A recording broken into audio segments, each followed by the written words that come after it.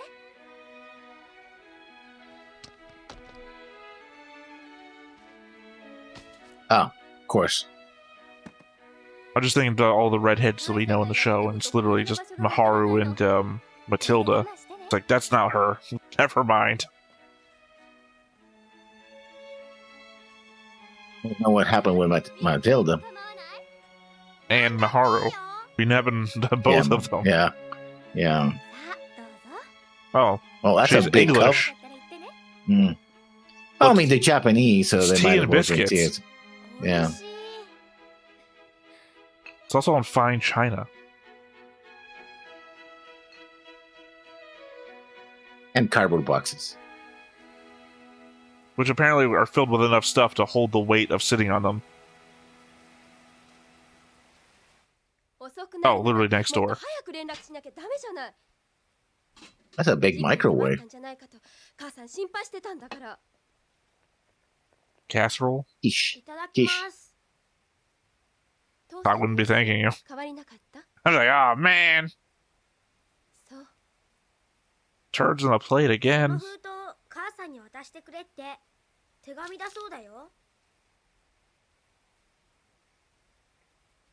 Alimony. Could be. ごちそうさま。まだ残ってるじゃない。父さんと食べたからあまりお腹空いてないんだ。後で食べたくなっても母さん知らないわよ。 That's typical mom to Or say. do, because I'm your legal guardian, and if you go hungry, I'm literally responsible.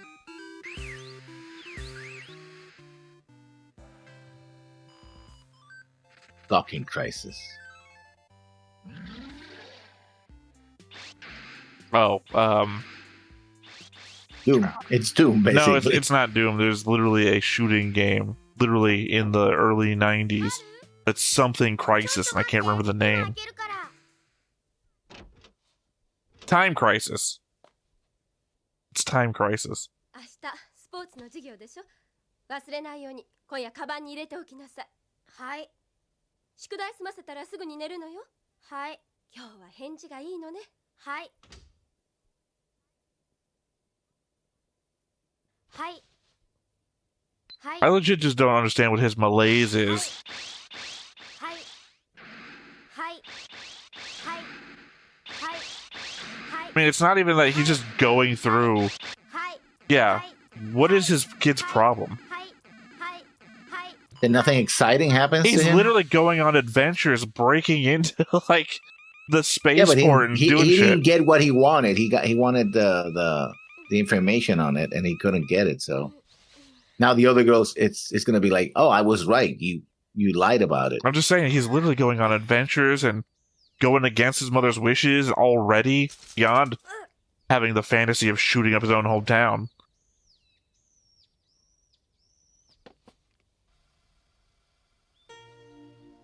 Oh. Of course he would. Why wouldn't he? There's a kid with a hot neighbor and a pair of binoculars. What else is gonna happen? Yep, that's 90s reference. そんなに学校ってつまんない？もう最低。担任の先生さ、授業はつまんないくせに宿題ばっか出すし、すぐ立たせるし。 Obviously, she's also gonna be dead by the end of this too. Or he is, one of the two. それに給食はまずいし、便所掃除は臭いし、すっごく嫌な女はいるし、あんなとこにあと1年も通わなくちゃいけないんだぜ。中学や高校だってあるわよ。そんな先のことなんてわかんないよ。The name of my porno. Okay. The joke should have been the name of my sex tape, Jerker. 父さんに頼んでさ、中に入れてもらったけど、昨日は連邦軍来てなかったんだ。来てんのは民間の船ばっ Oh かり yeah, さ。 no, no mobile suits would have been proof that he was right. No, never mind. She's the one that says no mobile これじゃ階級 suits. 者は渡せないな。 He wants to prove that they are mobile suits. Yeah, no, that's what I was just clarifying. 将軍元帥軍曹五長課長部長、近所のおもちゃ屋で一つ1クールで売ってたわ。こんな安物ありがたがってばっかみたい。うるせえ。 Well, I mean, technically, you're the one who just wasted all your money.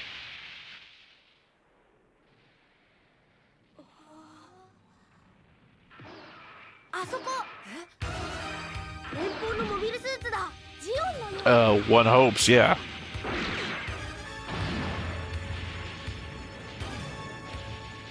That's a weird sign. That's a parking sign. I know where the parking Yeah, lot's but at. it's the hand is like this, and so it's crosses. It feels like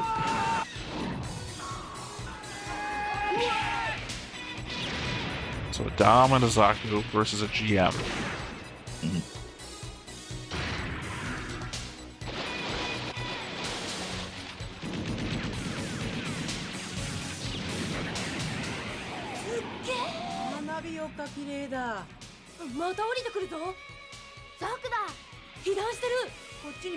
These kids don't understand what collateral means. yeah. It's cool right now. It's gonna suck later.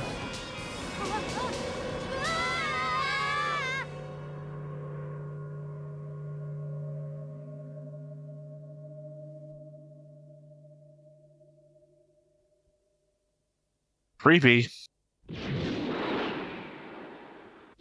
Well, he's generally an enemy soldier staring at a bunch of kids.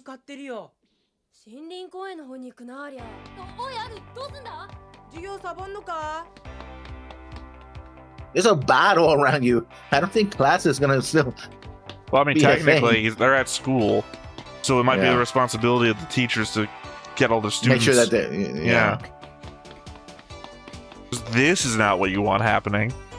Yeah. I'm sorry, Mrs. So-and-so, I can't find your kid in the middle of this whatever's going on. Mhm. I do wish we knew which And this- side we were on, though. Yeah. I think it's a Federation control side because No, definitely. otherwise, Obviously. yeah. They're all, essentially. Side 3 is the only one. It's on its own, essentially. Except for, obviously, Side 6.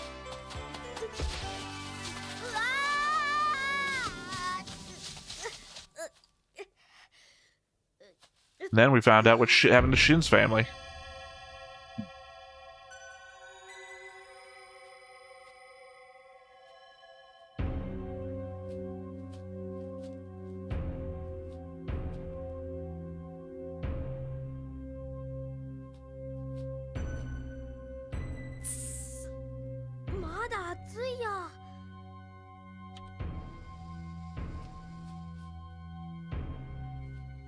Here's the thing.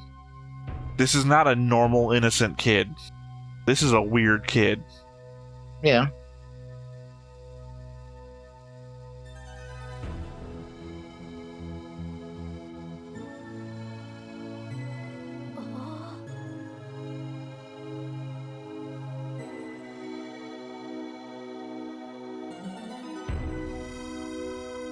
It'd be a weird thing if he shot him.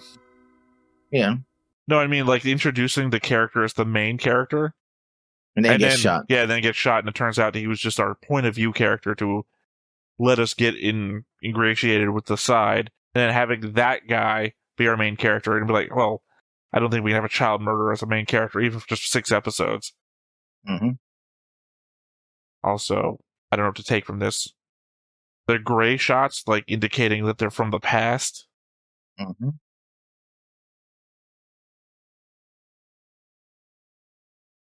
Or, I mean, unless this is going to be the same every episode and it's indicating towards what's going to happen.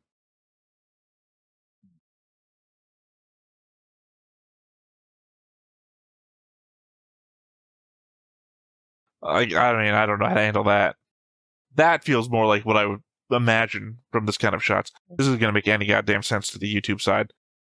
Well, remember, we got to hide this element from the YouTube side and talk over it. The thing that you tend to refuse to do in episode 1s, even though we literally have to do it for copyright reasons. I know. It's just, I think this is supposed to tell how the war is affecting all these children, right? It is there. Well, the problem with that is, so far, not really.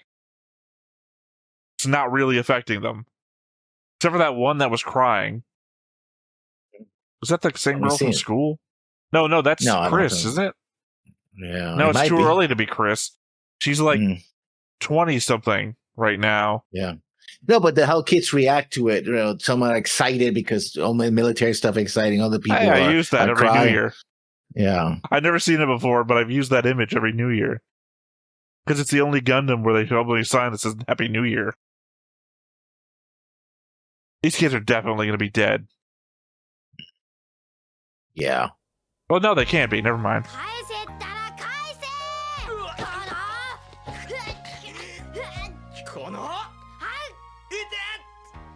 受け取り先の信任状。秘密行動ってわけね。 How did you get captured? Is he on take over already? ニュータイプ用ガンダムですか?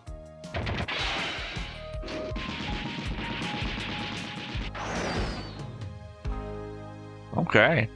I guess Zeon takes over the colony and it's going to be a fight to take it back?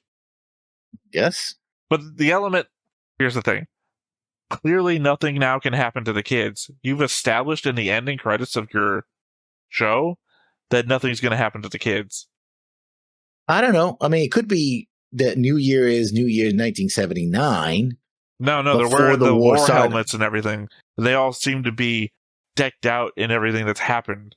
They seem to be the products of the end of the war. Like, I appreciate you're trying to add some sort of suspense, but I'm now no longer worried for the kids. Because Happy New Year, war helmets and everything. It'd be the lessons here go. It would be the height of insanity to say that that's New Year's 1979. That would be insane to say it's New Year's 1979. It's the height of insanity to say that's New Year's 0079 because the war doesn't start until January 3rd. It wouldn't be. Why would they be wearing war helmets and having all this war stuff? They're not wearing war helmets. They're wearing, it's actually kids They're wearing pillboy helmets. Little kids in Japan.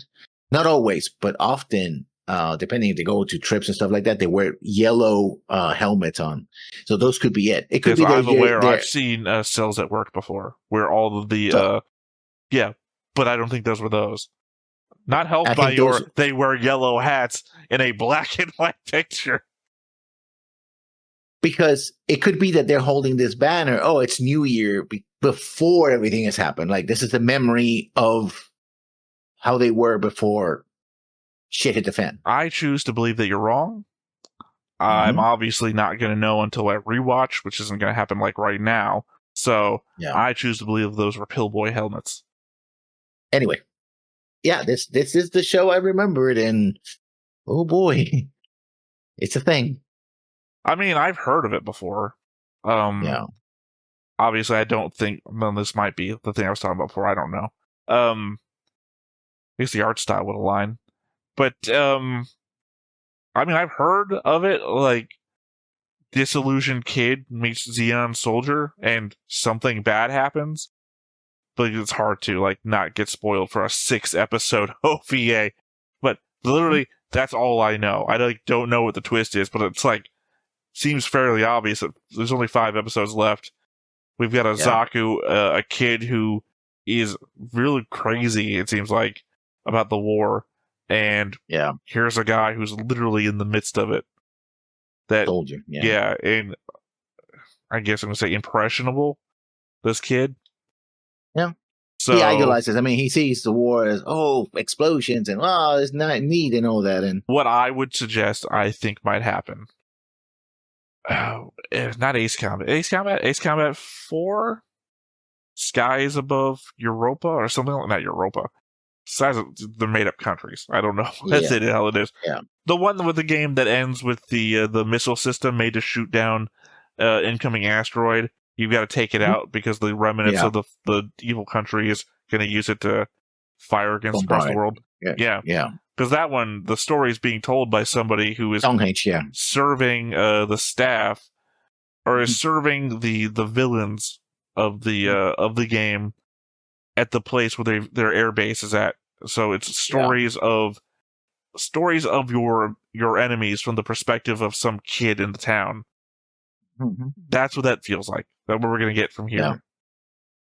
Like the animation, pretty crisp, pretty much of its time. Which is I miss that sort of the mobility, the fluidity of the movements, and the crispness of the explosions and the effects and all that. Yeah, you better be prepared because we're about to, after this, move away from it again. Well, technically, we're going to move to a more, I feel like, a better art style.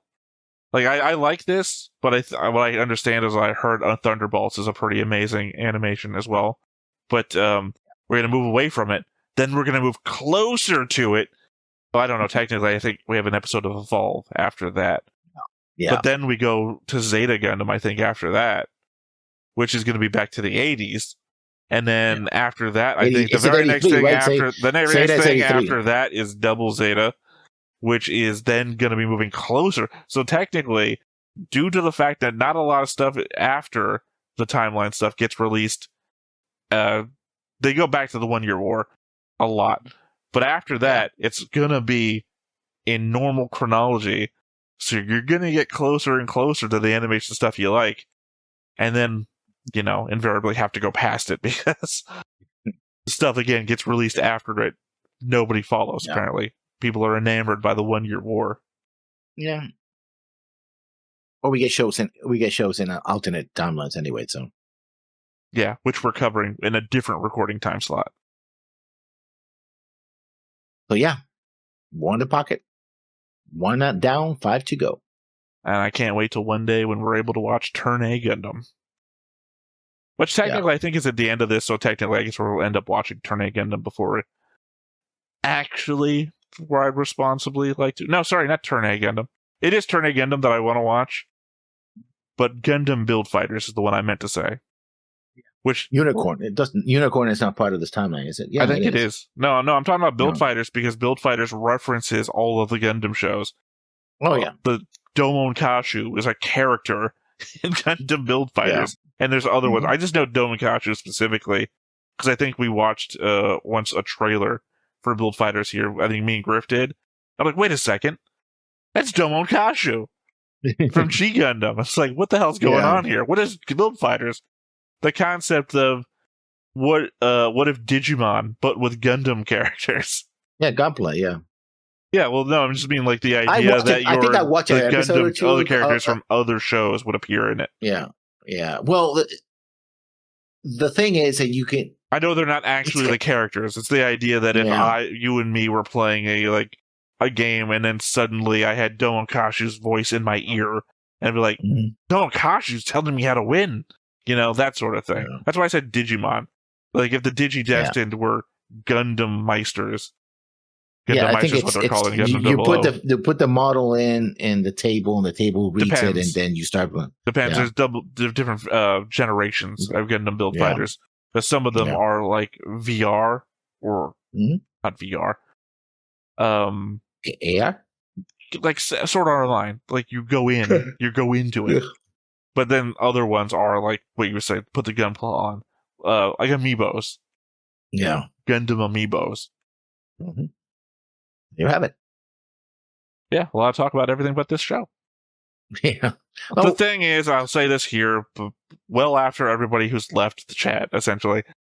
Typically we come back with notes, a board, and everything like that. So everything you saw at the beginning of this episode that was not about this episode as well, we'll be back with the next episode with stuff actually about this episode. Sorry, if your screen hadn't flickered there for a second, I thought you were frozen. I was legitimately confused. Well, you didn't even blink. That's what I was like. Just like you went like... Stupid fantasy life. Okay, you can blink if you want to. I can leave my friends behind? Because if they don't blink and then I don't blink... They're no friends of They're mine. not friends of mine, yeah. All right. Well, I guess that is it for 0080 War in the Pocket, Episode 1. I have been Theta. This has been Lessons. We've been Stoneface Reactions, and we will catch you next time. Bye-bye. Hey everybody, thanks for watching another Stoneface Reactions. If you have an idea of another video we could go ahead and watch, go ahead and put it in the comments down below and we'll add it to the wheel. Be sure to like, comment, and subscribe, and let us know what you thought about this video, what parts you liked. And until then, we'll see you next time. Is this too goofy?